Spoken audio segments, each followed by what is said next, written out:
Asus VivoBook adalah lini Asus yang memiliki target market anak muda, terutama generasi Z. Dengan desain estetiknya yang manis, warna yang cerah dan colorful, serta spesifikasi mumpuni dari prosesor Ryzen 3000 series dari AMD, Asus VivoBook 14M413 adalah salah satu anggota dari lini itu. Dan kali ini siap untuk memberikan performa serta kualitas terbaik buat para anak muda. Halo Gobos, Ferry di sini. Yuk kenalan dengan Asus VivoBook 14 M413 dengan Ryzen 3000 series yang katanya hashtag beneran cepat. Tentunya ini untuk membantu kalian menuntaskan tugas digital kalian semasa masih WFH dan juga school from home. Let's check it out.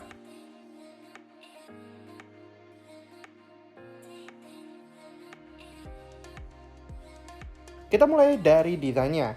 Asus VivoBook Ultra 14 mempunyai bobot yang sangat ringan di 1,4 kg saja. Dan juga dimensinya cukup tipis dengan ketebalan hanya 19,1 mm.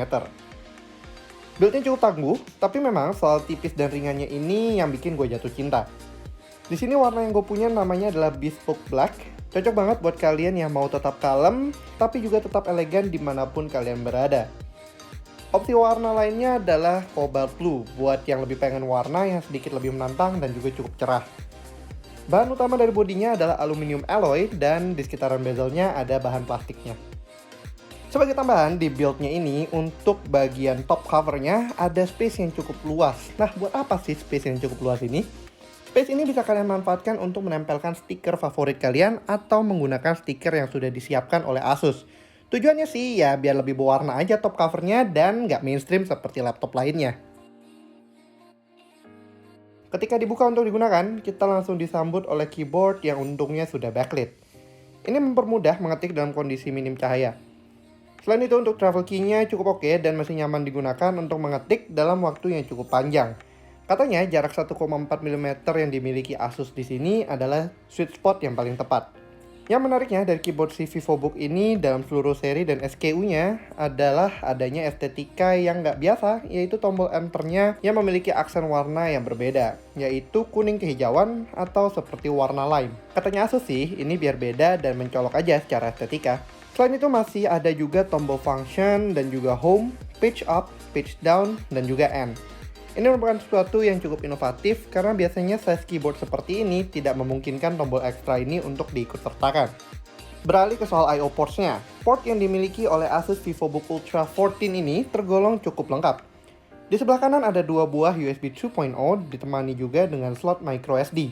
Untuk di sebelah kiri ada HDMI, USB-A 3.2 Generation 1, USB-C 3.2 Generation 1, dan juga combo audio jack 3,5 mm.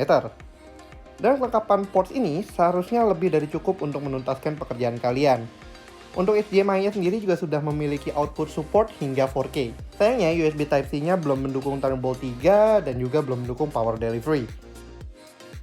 Salah satu fitur yang gue juga suka adalah adanya fingerprint scanner di Asus VivoBook 14 ini. Melalui fingerprint scanner-nya, security yang dimiliki oleh VivoBook 14 akan jauh lebih secure, karena tidak lagi bergantung sama password dan PIN doang yang bisa bocor. Tentunya dengan extra security ini, Asus VivoBook pun mendukung Windows Hello Login, yang berarti semua verifikasi akses kalian ke dalam ekosistem Windows is just one tap away.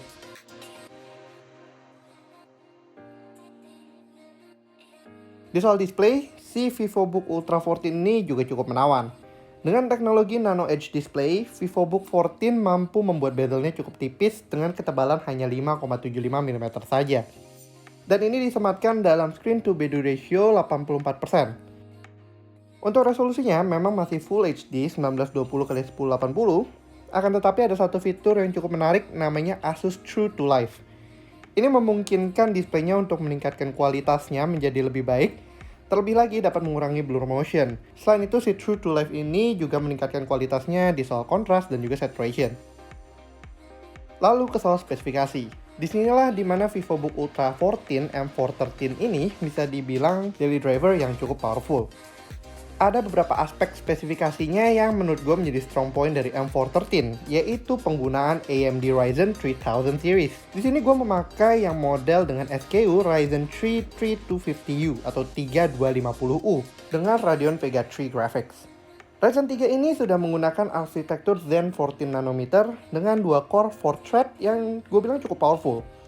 Sesuai dengan tagline-nya, prosesor ini memang beneran cepat loh. Secara benchmarking dengan Cinebench R20, CPU ini memang hanya baru mencapai angka 755 poin. Namun untuk penggunaan sehari-hari atau penggunaan keseharian multitasking, laptop ini bisa menjalankannya dengan baik seperti word processing dan tentu saja programming menggunakan Visual Code Studio. Ini ditemani juga melalui dukungan RAM dual channel 8GB serta SSD 512GB yang membuat performa si laptop ini memang wush-wush banget untuk sekelasannya. Nah, tapi ini bukan cuman sekedar buat productivity para Gen Z. VivoBook Ultra 14 ini juga bisa kita ajak bermain game yang bisa dibilang cukup ringan. Pastinya untuk kalian yang suka main Among Us, ya udah bisa dijalankan di sini. Namun sayangnya gue belum sempat mencobanya. Tapi gue tentunya mencoba mensempatkan untuk bermain satu buah game, yaitu CSGO. Walau ya memang bukan dengan resolusi paling tinggi, melainkan dengan kondisi low to medium, dapat memberikan pengalaman 30 FPS di CSGO ini dengan sangat baik. Cukup oke lah untuk light gaming session FPS ketika kita sedang sedikit jenuh saat mengerjakan tugas-tugas yang kita jalankan. Berikut adalah sedikit cuplikan ekstra gameplay CSGO gua. Mohon maaf ya kalau cupu banget.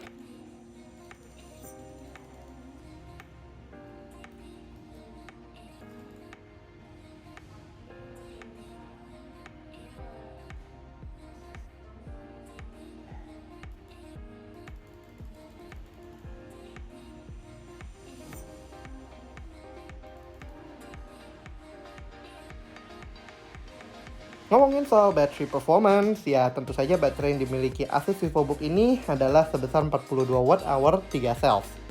Baterai ini mampu mentenagai penggunaannya di kisaran 4-5 jam dan untuk charging brick-nya cukup simple dan juga kecil. Sayangnya, seperti yang gue bilang tadi, untuk VivoBook 14 ini belum mendukung power delivery melalui USB Type-C. Jadi, kita tidak bisa memanfaatkan charger yang sudah mendukung USB Type-C power delivery yang gue miliki. But 4-5 jam untuk produktivitas, terutama masa school from home dan work from home saat ini, ya bisa dibilang lebih dari cukup. Asus VivoBook 14 ini juga memiliki webcam yang cukup jernih, terutama kalau misalnya kalian akan menggunakannya mungkin untuk meeting ataupun untuk school from home. Nah, bukan Asus namanya kalau nggak punya yang namanya MyAsus. MyAsus di sini dapat membantu productivity kalian dan juga memanage laptop kalian. Salah satu fitur yang gue cukup suka di sini adalah link to Asus. Jadi gue bisa menghubungkan perangkat kedua sebagai monitor eksternal untuk laptop Asus VivoBook 14 ini. So overall, VivoBook Ultra 14 M413 adalah sebuah laptop yang all-in banget buat kalian para Gen Z dan juga milenial yang butuh laptop performa tinggi tanpa perlu mengkompromi di segi spesifikasi maupun harga. Harganya akan diumumkan setelah video ini meluncur, but secara price point, VivoBook ini akan worth every penny untuk sekelasannya. Terutama dengan performa beneran cepat dari AMD melalui Ryzen 3000 series dan juga Radeon Vega 3 graphics.